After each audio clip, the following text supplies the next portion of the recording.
जवादुर रहमान भाई हैं कनाडा से। अस्सलाम वालेकुम जवाद भाई, आप लाइव है, अपना सवाल कर सकते हैं। वालेकुम सलाम बिलाल भाई, बहुत शुक्रिया जी कॉल लेने का। अस्सलाम वालेकुम अली भाई। जी वालेकुम सलाम रहमतुल्लाहि व बरकातुहू। जी जवाद भाई, कहाँ से आप? मैं जी कनाडा से हूँ, थंडरडे सिटी का नाम है, और पाकिस्तान पेशावर से। अच्छा अच्छा, तो आप पश्तून हैं? पश्तून है। हाँ जी, चलिए अपना सवाल करें।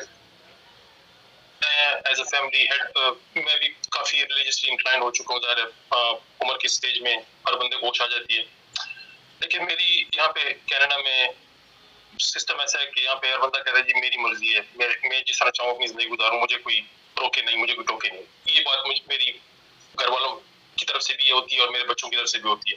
मैं बहुत उनको कोशिश करता हूँ उनको बताने का कि यार नमाज वक्त पे पढ़ो या ना पढ़ो, एटलीस्ट पढ़ो या जो भी, लेकिन मुझे ये रिस्पॉन्स मिलता है कि जी हमारा अपना मसला है, हमारा जाती मसला है, आप इस चीज में मत आए।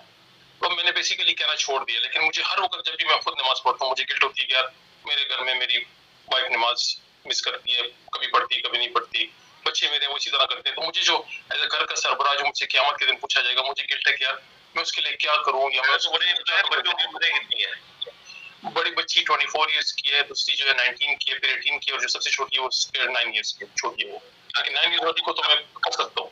हाँ, अब मैं ये अगला सवाल मैं यही पूछने लगा हूँ, ये जो 24 तक पहुंची है तो वो 0 से स्टार्ट हो गए 24 तक पहुंची है ना? तो जब वो 5 या 6 साल की थी तो क्या आप नहीं 8-9 साल की थी तो उस वक्त उस पर एफर्ट पुट की थी?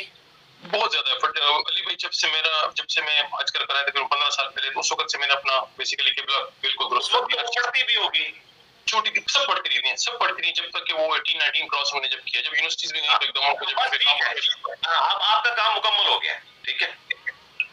आप उस वक्त मुजरिम थे जब छोटी उम्र में आप उनकी तरबियत ना करते। जैसे ही आपने छोटी उम्र में तरबियत की, आप ओहदा बना हो गए अल्लाह के हुजूर। अब जो शख्स बालिग है उसके बाद वो अपने नफा नुकसान का मालिक खुद है।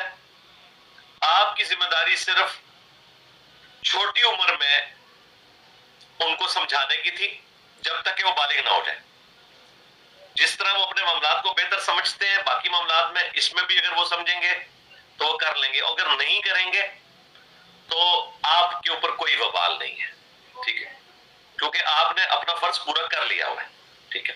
बाकी वो जो एक तकलीफ और दर्द है, जाहिर है जिस शख्स को खुदा की शनाख्त होती है, जो आखिरत ओरिएंटेड हो जाता है, वो तो हर वक्त डरता है। जाहिर है उसे तो पता है कि इनका क्या बनना है आगे जाके, वो एक तकलीफ रहती है। और उस तकलीफ से तो पैगंबर भी गुजरे हैं। कुरान में हजरत नूह अलैहिस्सलाम के बेटे के बारे में आया कि वो कुफर की मौत मरा, ठीक है। तो हजरत नूह अलैहिस्सलाम उसके काम नहीं आ सके।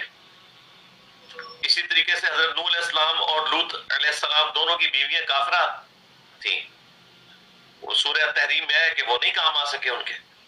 खुद हमारे महबूब सल्लल्लाहु अलैहि वसल्लम का चचा अबू लहब, जो हुजूर से मोहब्बत भी बहुत करता था, आपकी पैदाइश के वक्त उसने अपनी लोंडी वक्फ कर दी थी नबी अलैहिस्सलाम को दूध पिलाने के लिए। सुवैबा उनका नाम था, रज़ी अल्लाह तआला अन्हा व सलामुल्लाहि अलैहा। वो मुसलमान हो गई थी।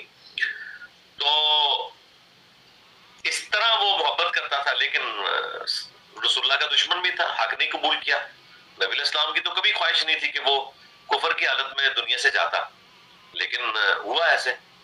तो इन शॉर्ट ये है कि अगर आपने बालिग होने से पहले अपनी तरफ से बात पहुंचाई है तो आप बरीउ जुम्मा है, बिल्कुल आपकी कोई जिम्मेदारी नहीं है। और उसके बाद कर्टेसी में जब कभी वक्तन फक्तन मौका मिले आप बात जरूर कर सकते हैं। एम्फसाइज करने की जरूरत नहीं, गिल्ट लेने की जरूरत नहीं। और खुसूसन जब इंसान गम की हालत में होता है उस वक्त अगर उसे आखिरत ओरिएंटेड किया जाए तो ज्यादा उसके लिए फायदामंद होता है। मसलन करीबी रिश्तेदारों में अगर कोई डेथ होती है या आपके जानने वालों में किसी की डेथ होती है और उसकी खबर आपके घर में आती है, तो आप देखते हैं कि उस वक्त एक खास कैफियत लोगों में तारी होती है। तो वो एक अच्छा मौका होता है ये बात करने का कि इंसान एक प्यार भरे अंदाज में अपनी बात सामने रख ले, बस सिर्फ बात रखने तक। बाकी ये सारे समझदार हैं, ये ना समझें कि इनको समझ नहीं है ना। आप बरी उजुम है, कोई टेंशन लेने की जरूरत नहीं है। आप आखिरत ओरिएंटेड हो और बाकी अपने सर पे सवार करने की या इसकी लकीर पीटने की जरूरत कोई नहीं। जी जवाब भाई, दूसरा सवाल कर लें। अली भाई सवाल ये है कि मुझे तकरीबन 30 साल पहले एक ट्रांजैक्शन हुई थी मेरी, मैंने एक बैंक से US$ निकलवाए थे अपने कारोबार के सिलसिले में, तो गलती से बैंक वालों ने मुझे $500 एक्स्ट्रा दे दिए। मुझे पता चल गया था कि पैसे ज्यादा उन्होंने दिए, मैंने फिर भी गलती कर ली और मैंने वो पैसे रख लिए। उसके बाद मैं फिर कनाडा आ गया, 25 साल हो गए यहाँ पे हूँ। मेरा आना एक दफा सिर्फ पाकिस्तान हुआ, मेरा कोई कांटेक्ट नहीं है पाकिस्तान में, कोई ताल्लुक नहीं है। बैंक अपनी जगह पे है लेकिन वो बंदे मूव हो गए, वो सब कुछ चेंज हो गया। मैंने उम्रा भी किया, मैंने हज भी किया, मैंने बड़ी दफा अल्लाह से माफी मांगी, लेकिन मुझे अंदर वो जो गिल्ट है ना, अंदर की गिल्ट, वो मेरी अभी तक है। मैं अभी 2 हफ्ते पहले चाहिए ना आपको जी सोल्यूशन चाहिए, इसका सोल्यूशन चाहिए मुझे, वो गिल्ट खत्म नहीं हो रहा। लेकिन मैंने मुझे ये बताएं, आप ये जो कह रहे हैं कि बैंक वहां पे है लेकिन बंदे जा चुके हैं, तो भाई बंदों से तो नहीं आपने लिया ना, आपने बैंक से लिया हुआ है। बंदे तो चेंज होते रहते हैं, बंदे तो मुलाजिम होते हैं ना, बंदों से तो फर्क नहीं पड़ता ना। असल चीज तो वो इदारा है ना, वो जो बैंक है वो अपनी जगह मौजूद है। लेकिन मेरा कांटेक्ट नहीं है, मेरा किसी से कोई ताल्लुक नहीं, मैं भी, मेरा पाकिस्तान से ताल्लुक बिल्कुल खत्म हो गया। तो मैं क्या करूं, मैं उसके लिए क्या तरीका करूं कि मेरी अपनी मैं आपको एक प्रिंसिपल बता देता हूँ। इन प्रिंसिपल तो ये है कि आप उस बैंक तक इस रकम को पहुंचाएं किसी तरीके से, और जाहिर है उसे आपको लोकेट करना पड़ेगा। और अगर आपको इसमें तरद्दुद है, ठीक है, तो आप फिर इतना माल जो है ना उसको चैरिटी में दे दें, अपने इस्तेमाल में ना लाए। लेकिन वो आपने डॉलर्स की फॉर्म में ही देना है। जो उस वक्त डॉलर्स थे वही आज मतलब उतने डॉलर आप चैरिटी में दें, और उसमें ये नियत करें कि मैं वो माल जो हूँ वो अल्लाह की राह में दे रहा हूँ, किसी यानी जरूरतमंद को दे दें, भले आप वहीं पे दे दें या अपने मुल्क में दे दें, जिस तरह भी है। क्योंकि अगर मैं आपको ये मशवरा दूं कि आप पाकिस्तान में किसी को दें और वो बैंक को वापस करे, तो वो तो खा जाएगा, सीधी सी बात है। पाकिस्तानियों का कोई ट्रैक रिकॉर्ड अच्छा नहीं है।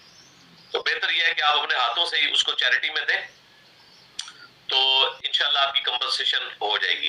वैसे तो शरई तौर पे सही मुस्लिम में है कि 1 साल तक आपने मालिक को तलाश करना है, और अगर मालिक ना मिले तो फिर आप अगर खुद गरीब है तो अपने इस्तेमाल में भी रख सकते हैं या किसी को दे सकते हैं।